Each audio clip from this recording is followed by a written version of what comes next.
Hey, students, guess what? It's library day. And so, again, we are sort of live from the library. So, I'm here in my office as usual. And today, I thought that it would be pretty fun to celebrate the fact that here on October 29th, that it is now the holiday season. Now, for me, my absolute favorite holiday of the whole year is Halloween. I love spooky, scary stuff, and I love wearing costumes, and I love eating candy, and I love all kinds of things about Halloween. So today I thought that I couldn't let the opportunity pass me by to be able to share a little Halloween fun with you. So today we're going to start with a quick video to get you thinking about our topic for today. Then we're going to actually have a read aloud. So I'm going to read you a book, and then we're going to do an activity that goes along with the book. Now, you can choose to do this activity digitally, or you can choose to just do it on paper. That is completely up to you. And if you finish with all of that stuff and you think to yourself, oh crap, what did I not do? Why are the people in my class getting a book and I am not? Oh, it's because I didn't finish my work where I was supposed to learn how to place holds on books last week. So then if you do all of my Halloween stuff today and then you still haven't finished last week's work, then you could use part of your time today to do that. And if you are finished with everything, then I hope that you will go to my Clever page and play around with my Halloween choice board. It's also going to be linked in Google Classroom in the presentation that you are looking at right now. So let's have some holiday fun. So I don't know about you, but at least in my world, everybody likes a spooky read aloud. I mean, I'm not talking like so scary that everybody's going to like fall on the floor and hyperventilate and not be able to keep their stuff together. I'm talking about like just a little bit creepy. So I found a brand new book that I have never read to anybody that I wanted to share with you today. So, it's about Frankenstein. Now, did you know that Frankenstein was actually a book character a long time before he was ever a movie character? So, Mary Shelley is the author who actually wrote Frankenstein, and that's what our read aloud book is going to focus on. But in order to give you just a little bit of background about Frankenstein, the book, there's a quick video that I would like for you to watch and hear about how people really, really love this book. If you have been talking with your teacher about genre, Frankenstein is an interesting combination between being horror or scary fiction, and sometimes it's referred to as the first science fiction book. So let's watch and listen. Frankenstein by Mary Shelley. It's one of my favorite stories of all time. As an 18-year-old girl, Mary Shelley was challenged to come up with the best horror story she could, and 2 years later, she anonymously published this book, which is considered by many to be one of the first pieces of science fiction out there. I found it very motivating that this was written by someone so young, and it was so ambitious. It's just Mind-blowing. Frankenstein, or the modern Prometheus, is the story of a young doctor, Victor Frankenstein, who brings a corpse to life and runs from the monster he creates. Weirdly, I have always been partial to Frankenstein's monster. I don't know what it is. I don't really relate to the monster. People don't run and hide and burst into tears and vomit at the sight of me, which is always a plus. But we spend a lot of the story with the monster, seeing the world through his eyes, and he's so smart. It makes his pain so much more hard to swallow. Cursed creator, why did I live? Why, in that instant, did I not extinguish the spark of existence which you had so wantonly bestowed? This thing came into the world as a blank slate. It had the potential to be the best of humanity, and instead it ended up learning from and behaving like the worst of humanity.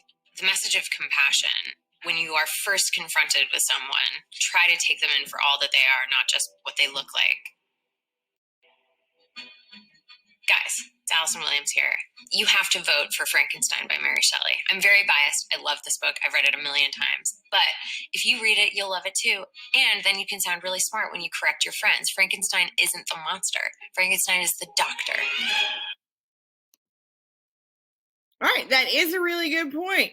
A lot of people don't know that in the book, Frankenstein is Dr. Frankenstein, not and sometimes the monster is referred to as the creature, but somewhere over time when, in the 1940s, is when this version of Frankenstein was actually turned into a movie. And then there have been lots of other movie adaptations that feature him. But the fact that it came from a ghost story that an 18-year-old girl wrote kind of on a dare, and this is a story that has endured for years and years and years, I think is pretty impressive. And so that is why we are going to listen to She Made a Monster, how Mary Shelley created Frankenstein. Now, before we get started, though, I want you to think to yourself. Have you ever written a ghost story? Have you ever told a ghost story around a campfire or any other kind of gathering where everybody was trying to kind of spook each other out? If you want to, your facilitator can pause the video and you can discuss that if you'd like. Or if you're at home, you might want to talk to someone in your house about that. But think about other spooky stories or ghost stories that you have heard that other people told you, and what stories actually kind of really for real creeped you out? What would you be able to say is a good story?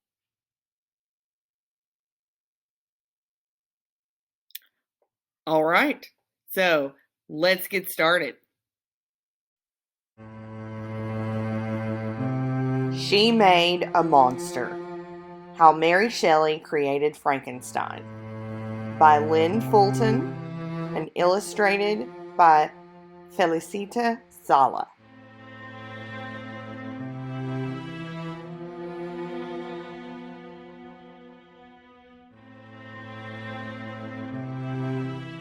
"200 years ago, on a wild, stormy night, in a beautiful house on the shores of Lake Geneva in Switzerland, a young woman named Mary sat at her dressing table.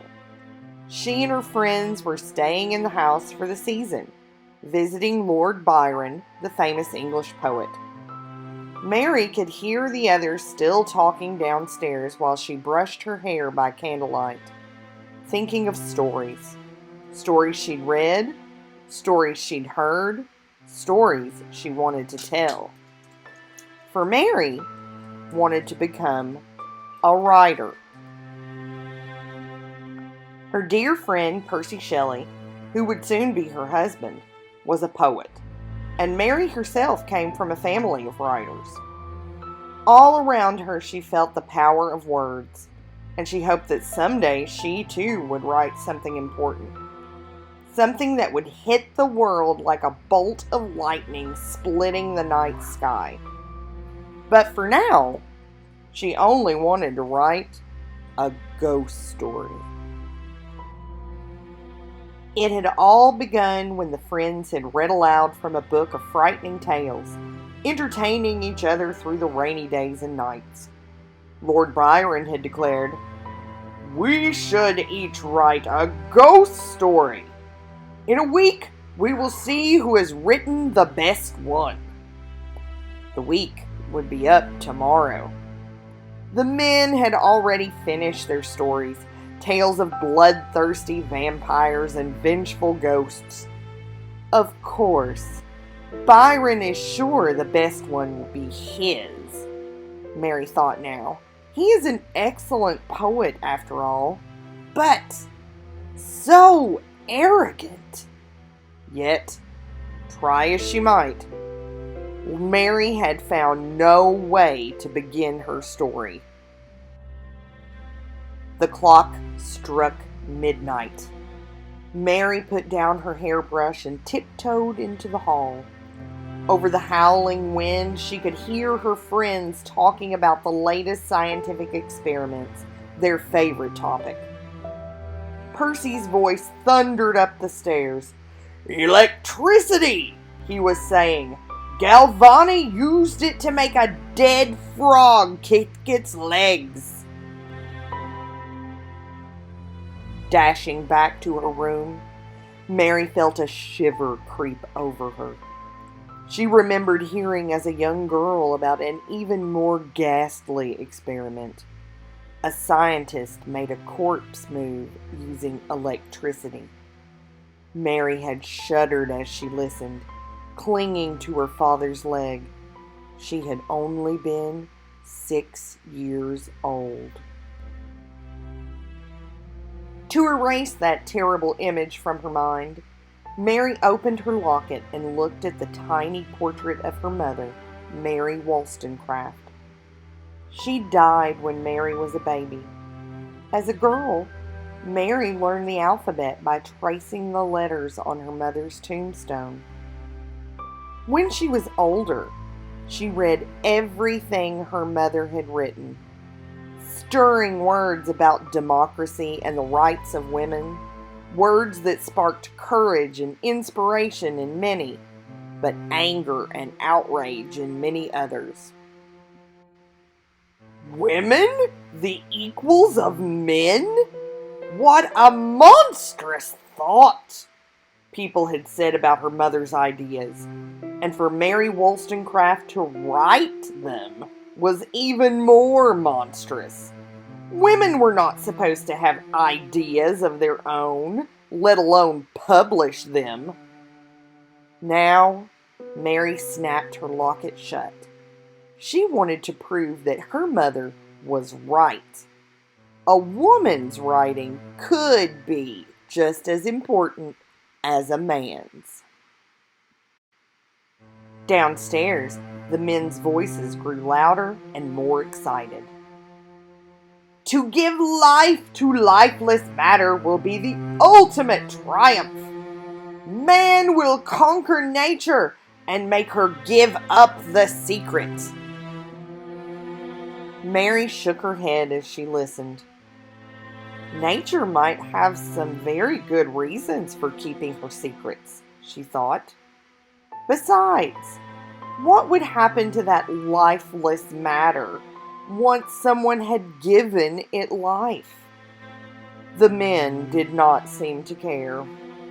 They only asked if something could be done, never if it should.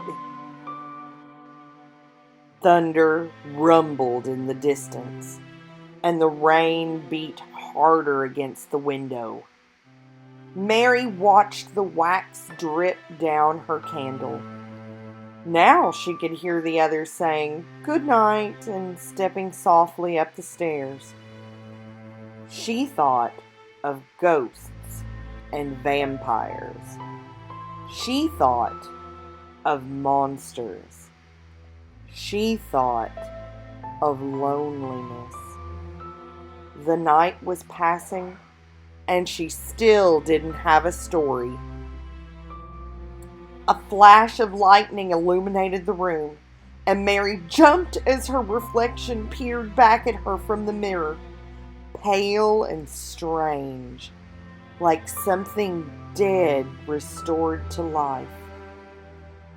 Wouldn't it be terrifying to see such a creature? She mused. Or perhaps more terrifying, to be such a creature. Mary got into bed and stared up into the darkness. The house by the lake was still. The wind shrieked over the eaves, but only Mary was awake to hear it. She let the booming thunder fill her head. She closed her eyes to the bursts of lightning, but she did not sleep. Instead, as if in a dream, she saw a huge form lying on a table. It was a man, yet not a man. It had a hideous, scarred face. She saw a young student anxiously bending over the form with a candle. He had achieved his ambition. He had discovered nature's secret and given life to the creature on the table. But now he was afraid. He did not know what to do.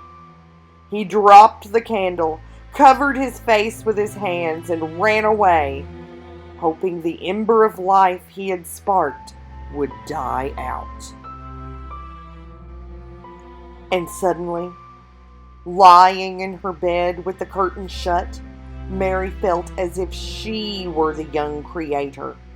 She felt as if she'd run to her room to cower under the sheets, trying not to think of the terrible thing she'd created, trying not to think of it coming to find her.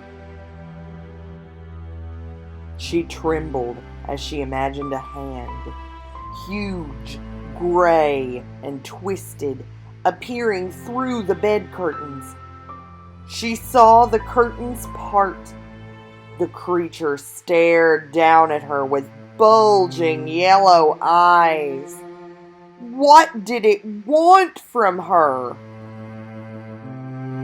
Mary gasped and sat up in bed.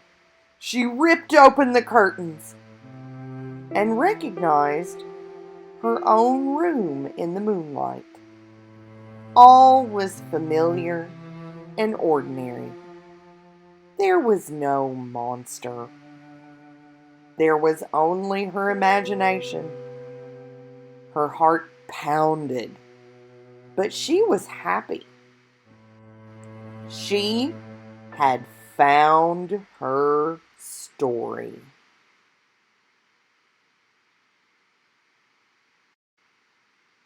Author's note. Mary Shelley was 20 years old when Frankenstein, or the modern Prometheus, was published in 1818. At first, only 500 copies were printed, but soon all of England was talking about the dreadful tale of a man who built a monster from dead bodies. And to think it was written by a young woman! Ladies were scandalized and gentlemen were scornful, but everyone was reading it. As early as 1823, the novel was adapted for the stage. Lo and behold, I found myself famous, Mary wrote after seeing a performance. The first film of Frankenstein was produced in 1910, and since then, dozens more stage, film, radio, and TV adaptations of the book have been made. In her introduction to the 1831 edition of Frankenstein, Mary tells how the chilling tale of Victor Frankenstein and his monster was born. Her account of the summer of 1816 on Lake Geneva includes the stormy weather, Lord Byron's ghost story challenge, and her waking dream of the pale student of unhallowed arts kneeling beside the thing that he had put together. Mary doesn't mention Mary Wollstonecraft in the 1831 introduction, but it seemed important to include her famous mother in the thoughts I imagine Mary might have had as Frankenstein was forming in her subconscious. I also added a deadline to the Ghost Story Challenge, making it more like a contest. And finally, I put the entire group of friends under one roof in Byron's Villa Diodati. Actually, Mary, Percy, and Mary's stepsister were staying in a smaller villa nearby.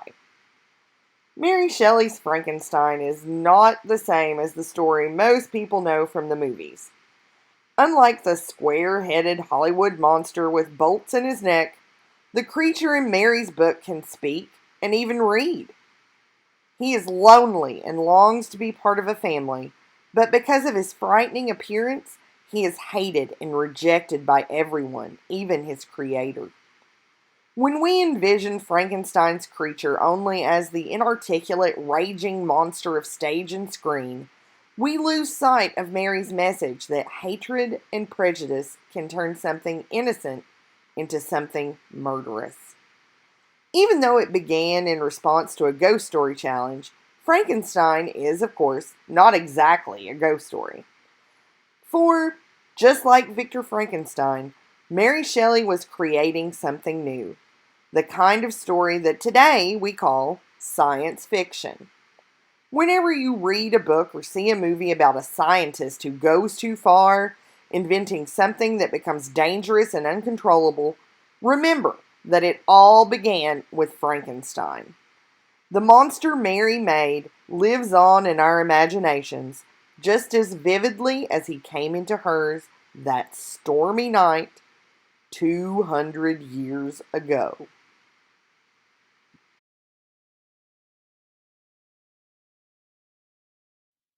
Okay, it's your turn. So it's time for you to make a monster. Now, you could do this in a couple of ways. You could do that just on paper with your own art supplies and draw your own monster. Or if you'd like to turn this into a digital activity, then you can use Google Drawings in order to build a monster out of shapes. Now, you might think that sounds totally weird, but it's really easy to do. Google Drawings is a really fun way to take and layer and make all kinds of different posters and all sorts of things. So, there is in your Google Classroom is a link to this presentation with these links embedded into it. So how to actually get to Google Drawings and make a Google drawing, and then also how to use the image and shape tools in Google Drawings to create something. Now, if you right click on your back, you can change the background. Let's say I just want to do a quick gradient background. And now I want to insert. So you can do shapes in two ways. You can go to insert and then shape, and then choose the kind of shape you want to insert. So you could make it that way. Or there's also the shape button here that you could use in order to get to that same set. Now I'm going to try to make a circle. Now I can also, as I'm adding these shapes together, I can use my paint bucket in order to make them different colors. I can also create custom colors and gradient colors within those. I can layer the shapes together. So maybe I wanted to give this creature that I'm making, maybe I want him to have a smiley face. I want him to have smiley face eyes for no particular reason. All right. So, I think that's kind of funny. I don't know why he has smiley face eyes yet, but I will figure it out as I go. Now, you can also insert word art. So if you monster, let's see.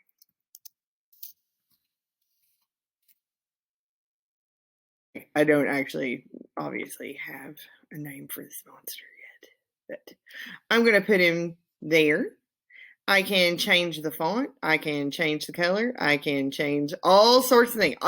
Google Drawings pretty much just lets you keep messing around until you're happy with something. So that would be one way. So that would be a digital way to make your shape monster. So you would make your shape monster and then give him a name, use word art. If you'd like to share your work with me, that would be great. If you don't want to, that's also fine. If you just want to do it for fun, that is totally cool. So you can, if you are done with your monster, I would love for you to go back and finish your work from last week about placing holds, because that is how you're going to get books. If you got a book this week, then it's because you placed a hold, and you placed a hold on something that was in and not out. If you place a hold on something that is out, that means you're in line. If you place on a hold on something that is in, that means you're next. So you are the next person that I will bring it to you if you do it that way. So, in your classroom, so remember that was assignment number 4 under October lessons. I can see I've got a lot of people who, there's videos and stuff to help you. There's a link to Destiny. There is stuff from the Halloween lesson today that's in classroom. And you can, if you're done with everything, then you can choose to go to my Halloween choice board. So this ought to be a lot of fun. This has got some activities that I've gathered from around the internet that you can enjoy. So particularly there's some games and lots of stuff. So check out my Halloween choice board. And if you have any questions, please make sure that you use Teams in order to contact me for asking questions. If your teacher wants to call me and I'm here in my office during when you guys are working, then I'd be glad to answer questions. I'd be glad to come down and hang outside and try to help you. So I hope that you have enjoyed this today. And oh, hang on. I've got a special friend who would also like to say something to you.